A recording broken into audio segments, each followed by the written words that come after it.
തൃശൂർ സ്വരാജ് റൗണ്ടിൽ ഗതാഗതകുരുക്കും ആശങ്കയുമുണ്ടാക്കി ആനയുമായി പാപ്പാന്റെ സഞ്ചാരം. ഗണേശൻ എന്ന ആനയുമായി പാപ്പാൻ സ്വരാജ് റൗണ്ടിലേക്ക് എത്തുകയായിരുന്നു. തുടർന്ന് 1 മണിക്കൂറിലേറെ സ്വരാജ് റൗണ്ടിൽ തമ്പടിച്ചു. ഇതോടെ സ്ഥലത്ത് ഗതാഗതക്കുരുക്കുണ്ടായി.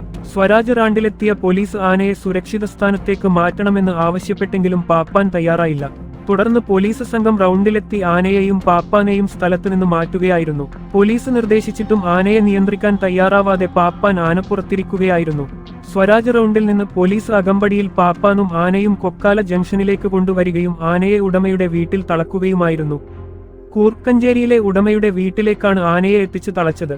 കണക്കച്ചാൽ ഗണേശൻ എന്ന ആനയുമായി പാപ്പാൻ സിയാദാണ് നഗരത്തിൽ പരിഭ്രാന്തി സൃഷ്ടിച്ചതെന്നാണ് വിവരം.